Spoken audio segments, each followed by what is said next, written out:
Oh, and it's 2-0! Come on. And Danny Graham has done it for Swansea. David. Oh, I can't believe what it. What have they done? Out of nothing. Again. Ivanovic again. Oh my God, this cup competition is just a surprise result. Surprise result. We've been all over them and they've beaten us 2-0.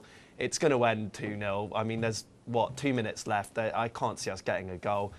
We should have had Demba Ba on so much earlier because he's been much better. Wow. He got the ball. He didn't know there was Danny Graham behind him. He back passed to the goalkeeper, woefully short. In comes Danny Graham round the keeper. Very nearly missed it actually, Graham, because the defenders got back on the line and he's put it in. Do you know what? No direction on the football side at Chelsea. No. It is as David said, it is the owner of Ivanovic playing FIFA manager, but for real. And there's Ray Wilkins got sacked because he actually spoke out against Ivanovic on some of the tactics, some of the football decisions. So he's gone. Yeah. So there's a culture of fear at Chelsea. Think actually, I better not say what I really think. And even the thing is, David, would you be happier if Abramovich wasn't there?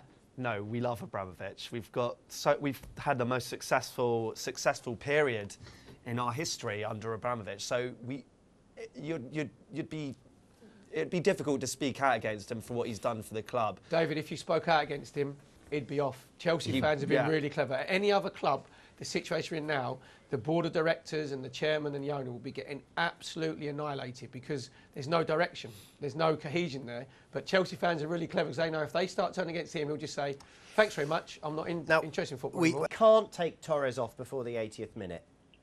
Why not? Because Abramovich will have his head. Well, he managed to take him off against QPR at home last Wednesday. If you're going to take him off after 80 minutes, you might as well take him off after an hour. That game was screaming out for Bar. Bar created 3 chances in 5 minutes, more than Torres did in 85. He then decides to bring on Marin with 87 minutes gone. I mean, what's he going to do as a flair player for 3 minutes? And he still persists with playing Louise as a holding midfielder when there's no need for him when you're 1-0 down in a game that you need to win. It's just completely tactically inept. He's got no plan A, never mind plan B.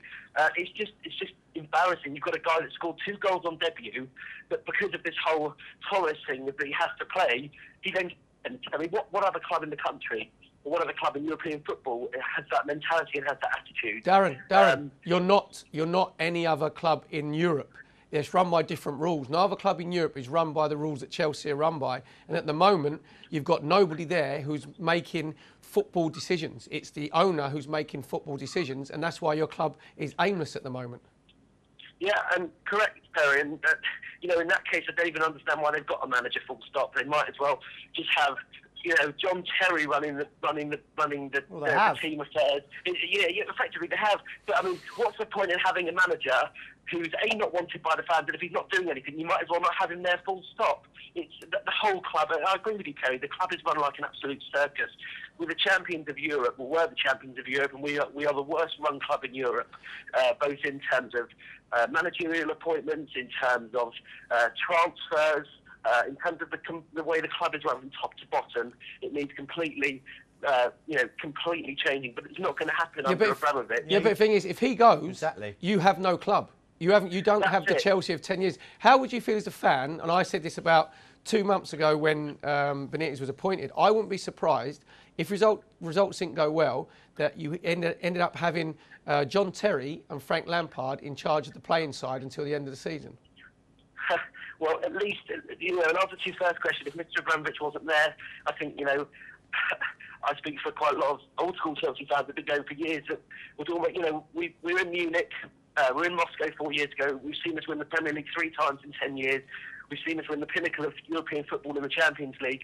If the money went tomorrow, we'd go back to being a second division side again. We'd lose all these Johnny-come-lately tourists that seem to be coming week in, week out. And they can go to Man City. That'd be fantastic. Listen, and we'll go back to being the core support again. I know everyone forgets history, but actually you were third just before Abramovich came. We were.